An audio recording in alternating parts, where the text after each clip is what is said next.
Did DeAndre Hopkins cancel his visit with the New England Patriots? There were some interesting comments made on Tuesday. We're going to go over that, plus some updates from Hopkins' visit with the Titans on today's edition of the Locked On Titans podcast. Let's get it.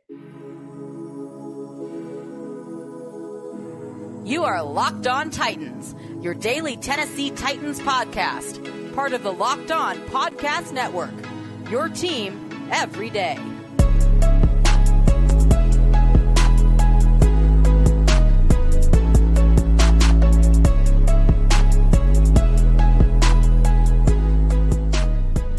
Welcome to the Locked On Titans podcast. I am your host, Tyler Rowland. Titans fans, DeAndre Hopkins, is he still taking a visit to the New England Patriots?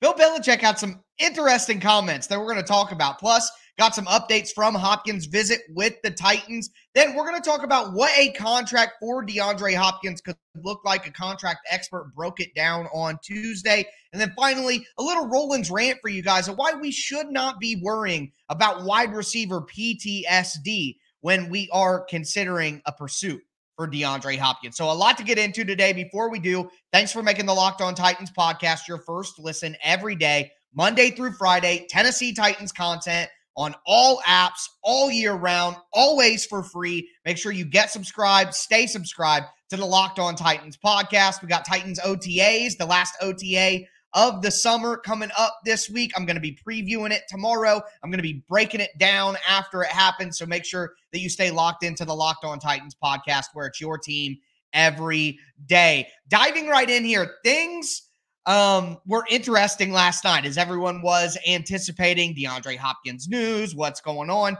And we got two updates from Hopkins over the weekend that I just want to go over quickly before we get into the strange comments coming out of New England. But number one, the first, I guess, confirmation that we had that Hopkins was in Tennessee, was in Nashville, was this from Hopkins' Instagram. And if you're just listening to the show and you're not watching on YouTube, check out the YouTube channel, subscribe over there. But Hopkins put on his own Instagram a picture of him in the back of what looks to be a bus or a limousine with the location tag of Nashville, Tennessee. And there's a screen in the back of the bus that says, "Welcome to Nashville, DeAndre Hopkins," with a photoshopped picture of Hopkins in a Titans uniform. Absolutely beautiful to see. Love that they rolled out the red carpet for him. They're throwing all the bells and whistles in while they're doing the transportation. That wasn't it, though. And some of you guys may roll your eyes at this one. I was like, we'll see here. But you never know what Hopkins is into. We know that Hopkins did go to CMA Fest. I think that's Country Music Awards. I like country music, but I'm not, it's not what I'm listening to on a daily basis, so forgive me. But everybody knows Tim McGraw, for God's sakes. Tim McGraw on stage, DeAndre Hopkins in the crowd.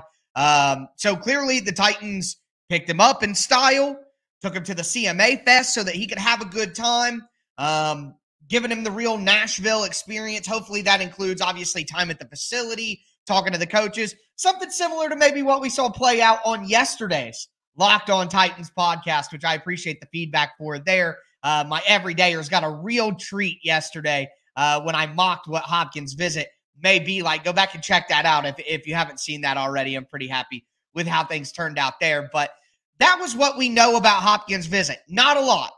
But what the conversation turned to on Tuesday was, or on Monday, I should say, getting my days mixed up here, was, did Hopkins cancel his visit with the New England Patriots?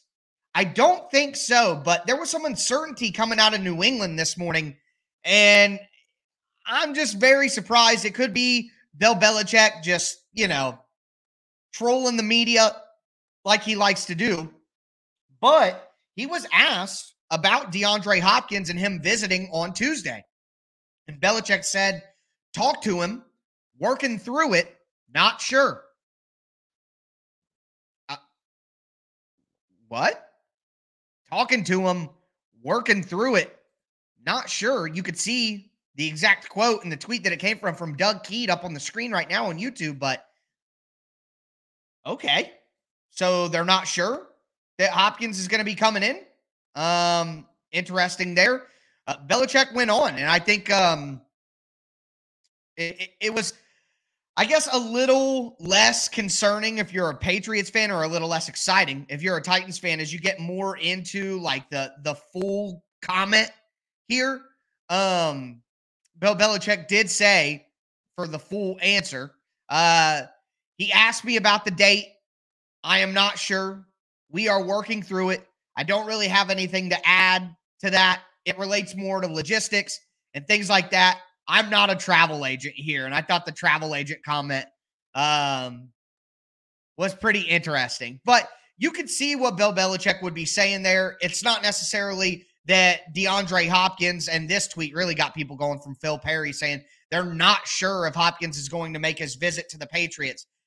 I think that what really happened here was Bill Belichick didn't want to give away too much information. He doesn't want to dive into things too deeply. We know that about him. And I think he's just saying, hey, I don't know if he's going to be here on Tuesday. There are logistical issues. When can he get on a plane? When can he show up here? When can he get transportation to make his visit? All of those different things. So I think it's more, like Bill Belichick said, it's more of a logistical issue and uncertainty, rather than uncertainty that Hopkins isn't going to make the visit at all. But I will say this. It is possible that Hopkins wanted to go to the Titans all along, has always known that the Titans are going to give him the best offer, but he wanted to schedule the visit with the Patriots and leave that on the calendar as a negotiating tactic to get the Titans to be serious and give their best offer up front, because we joked, and I named the episode thumbnail that yesterday, don't let Hopkins leave. Don't let him leave without a deal. Well, if you can say to the Titans, well, we got a visit with the Patriots, I think we're going to go check out what kind of offer they got. If the Titans know that up front, they will come prepared. And if they don't want to let him leave, then they're going to throw out their best offer right away, and it'll probably be the offer that Hopkins wanted all along. So do I think that Hopkins is going to skip his visit with the Patriots?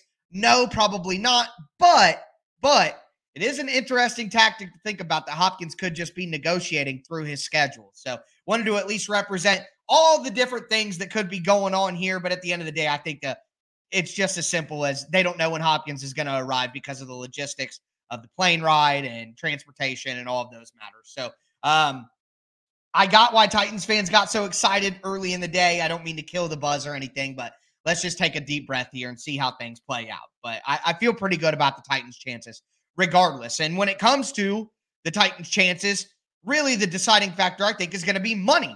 We had a couple people break down what Hopkins might be getting paid on Monday, so I want to dive into some of the contract projections that we're hearing right now. Before we get into it, do want to let you guys know, though, that today's episode is brought to you by FanDuel Sportsbook. Look, the NBA Finals is coming to a close. I know, but we got MLB going strong. Golf is still going strong. WNBA is going strong. So there's a lot of things to get out there and wager on still. And right now, new customers can get a no-sweat first bet up to $2,500 at FanDuel Sportsbook, America's #1 sportsbook. That's $2,500 in bonus bets back, even if your first bet doesn't win. The FanDuel Sportsbook app has great promotions every day. It's safe, it's secure, it's easy to use, and you can get paid instantly. There's no better place to bet all the sports action than America's #1 sportsbook. Visit FanDuel.com/lockedon and get a no-sweat first bet up to $2,500. That's FanDuel.com/lockedon. FanDuel, official sports betting partner of the NBA.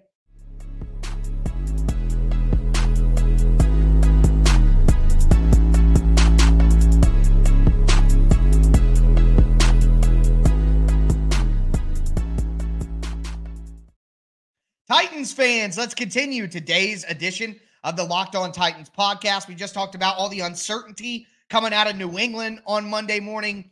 It's a little overblown in general, but I understand where all the excitement comes from. But I want to get into something that's probably a little more important of a conversation, and it's what the Titans' contract with Hopkins would look like if he signed. And we started getting some information from different sources throughout the day on Monday, talking about what that deal could look like. And I want to start with Michael Giannetti. He is the guy from SpotTrack.com. Great contract resource, one that I utilize all the time when I'm doing my research for the Titans and things like that and looking at different options around the league. But Michael Giannetti went on Ramon, Kayla, and Will this morning. I think it's 104.5 The Zone. I'm not local in Nashville, so I don't know all the local stations and stuff like that. But Ramon, Kayla, and Will show. Shout out to them. And they had Michael Giannetti on, and I actually saw this information in a great article by my friend, Will Lomas of Titan Size. But Michael Giannetti from Spot Track came on the radio show and talked about what a contract for Hopkins would look like. And something that was interesting that he said was, during this period of time in the offseason, over the last 6 years, the highest amount of guaranteed money given out is $9 million. So players who become free agents and get deals during this time of year, for the last 6 years, the most that they've gotten in guaranteed money is $9 million. So with that in mind, Giannetti basically said he would expect DeAndre Hopkins to get a 2-year, $20 million contract, $10 million a season, with the first year, $10 million of that guaranteed. Now, I don't think that, I guess it's just my opinion here. I think Hopkins would want more money in the contract than that. And I think we could see a 2-year, $30 million contract with $12 to $15 million guaranteed, with anywhere from $7 to $10 million in incentives over 2 seasons. Like, I think that the Titans, I think 2 years, $20 million as a base for Hopkins makes a ton of sense. But I think Hopkins would want some ability to make more in there with incentives. And something we're going to talk about at the end of the show, based on some of the experiences that the Titans have had with aging wide receivers in the past, I would think it would be smart to put some incentive-based pay in that contract for Hopkins. Hey, there are concerns, the PED suspension, the injuries, the production, the age. Hey, if you do it and you ball out and you play like yourself, you're going to make enough money to justify it. You know what I mean? So I would definitely have some incentives there. But I think 2 years, $20 million for Hopkins with $10 million guaranteed would be an absolute steal. I mean, that would be an absolute steal. And the minimal amount of risk involved with that price point, I don't see how the Titans could turn that down. I don't see how they couldn't offer that. That is an absolute steal. It wasn't just Michael Giannetti on Ramon, Kayla, and Will, though. It was also Albert Breer, my colleague at Sports Illustrated. But Albert Breer said he spoke with multiple league executives. One of them said that if Hopkins was a free agent in March, he'd probably get $18 million a year. But with where he's at right now, it's probably looking at $8 to $10 million a season, which is right in range with what Michael Giannetti from Spot Track was saying. So if the Titans give Hopkins a base 2 years, $20 million, let's say there's $5 to $8 to $10 million in incentives, $10 to $15 million guaranteed, I don't see how the Titans could turn down that sort of situation. That contract for a player of Hopkins' ability, if he gets right, even if Hopkins is 75, 80% of himself, I mean, for $8 to $10 million, $8 to $12 million a year, that's still a bargain, and that's still worth it to me with where the Titans are at as a wide receiver group. See, the thing that I've been hitting on all along is the Titans have Derrick Henry, and the Titans have Ryan Tannehill, and the Titans have Kevin Byard. And they may not have them for more than one more season. So if you're going to go all out with those guys, then actually go all out. And that price for Hopkins is not that punitive in the future. The Titans are going to have anywhere from $70 to $100 million in cap space over the next 2 seasons, maybe more. So don't tell me that having $10 to $15 million of dead money for Hopkins, if it comes to that, if he's terrible in 1 year, don't tell me that that's that big of a deal.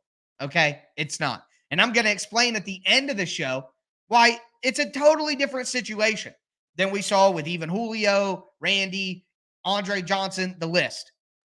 What I do want to point out here real quickly before we move on, though, is one key factor that works in the Titans' favor, honestly, when it comes to money. we only think about things in terms of cap space. Do the Titans have cap space? How they structure the contract? Rarely, and this is a conversation I had earlier in the offseason, my everydayers will remember, rarely do we think about how much money the owner has to pay to the player. That is cash spend. Okay? We're having a deep financial discussion here of the difference between, we've already talked about void years, salary cap, dead money, cap hit, APY, bonus, all of the different ways that things can be done, all the different factors to look at. But one thing we don't talk about enough is cash spend. And going into an all season, every team has a budget in terms of what their cap space situation will allow. But they also have a budget in terms of how much money of the owner's money they can spend. You could go out there and structure every contract that you signed in the offseason with huge bonuses and low salary to help the salary cap. But the owner doesn't have the money to just pay fat bonus for every single player. That's why teams restructure contracts, but it doesn't happen like boom, boom, boom, boom, boom all the time. They still play within a set of rules. And if everybody says the salary cap isn't real, well, you know what is real? The owner's pocketbook. So while a team like Buffalo or Kansas City or whatever, they could restructure contracts to make room for Hopkins, but the owner has to pay the bonus money up front to the player as part of the restructure. And a lot of teams at this point in the year have already hit their budget, not for salary cap, but for how much money the owner is willing to shell out this summer. How many checks the owner is willing to write. We don't talk about that as a factor in the NFL enough. Well, the Titans didn't give out barely any real guaranteed money this year other than Jeff Simmons. So if there's any team out there that still has budget left, not just cap space, but owner's money, it's the Titans. And I think that helps them. And this type of contract we just talked about would absolutely work for Hopkins and work for the Titans. And I don't think anybody's going to be willing to beat it. I really don't. But moving forward, I just want to have a quick Rollins rant on this entire wide receiver situation and why in recent days I've just felt there are some big differences between some of the past situations that people bring up and what's going on right now with Hopkins. So we're going to get into that in just a moment.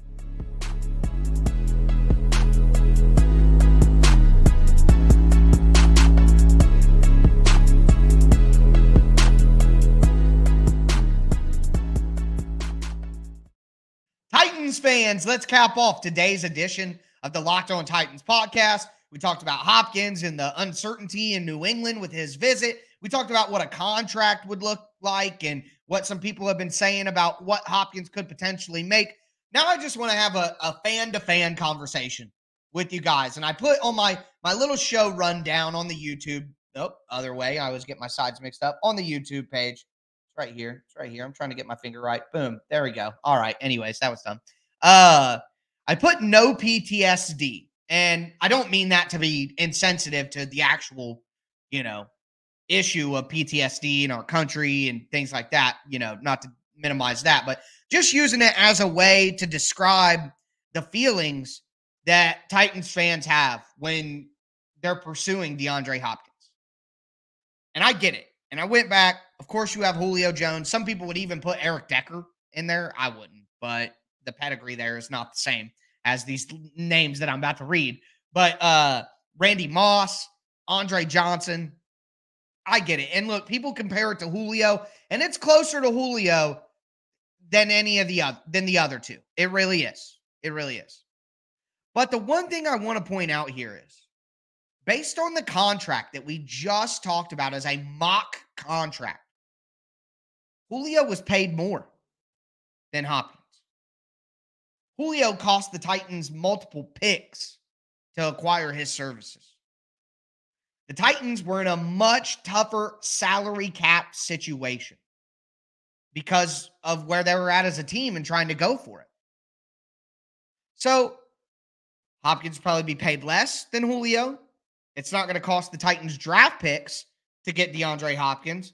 And the Titans' cap situation is way, way, way more manageable than it was with Julio.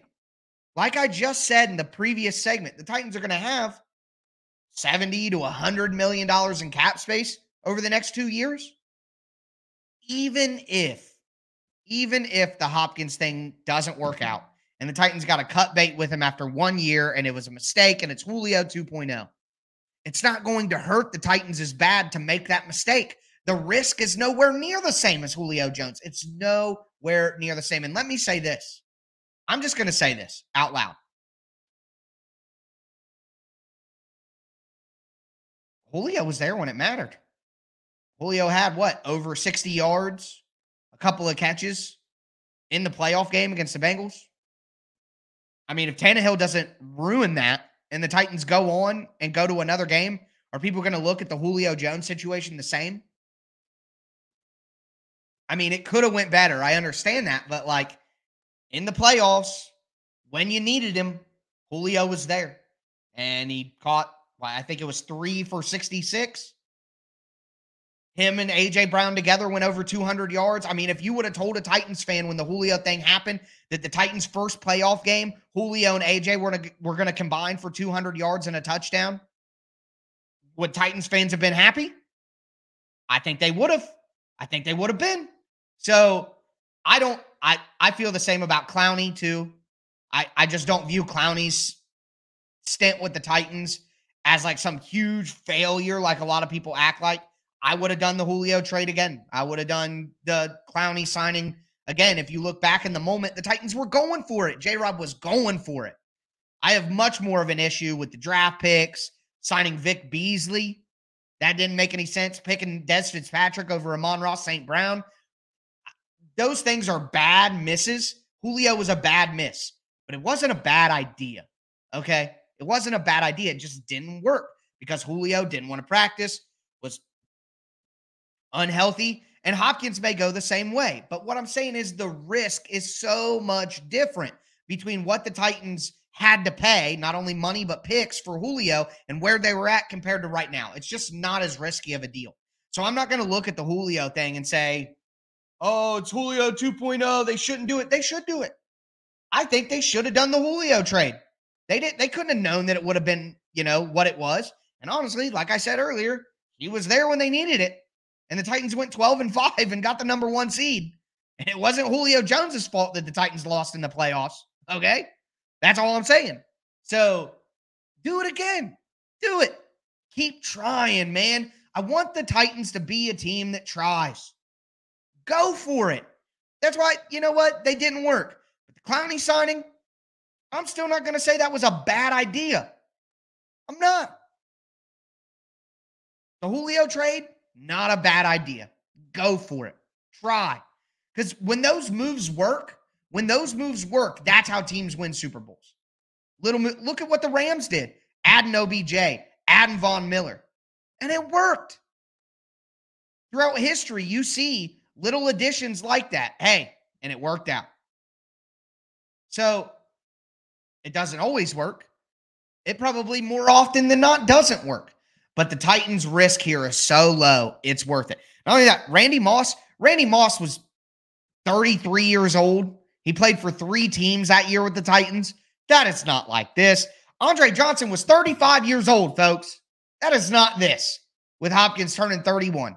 That is not this. So I get everyone's concern. I get the nervousness, but I'm telling you, let that stuff go because the risk involved here and the situation here is totally different than it was with the previous ones. So just wanted to say my piece on that. But tomorrow I'm going to be back to preview the Titans' last open OTA of the summer workout schedule. Really can't wait to dive into all that with you guys. Titans football. We take a 6-week break after this last OTA, so I'm very excited to preview our last little glimpse of football until training camp rolls around. But with that being said, that's going to do it for me today, folks. As always, I am your host, Tyler Rowland, and I'm still working out the kinks of this ending and the timing, but this was Locked On Titans.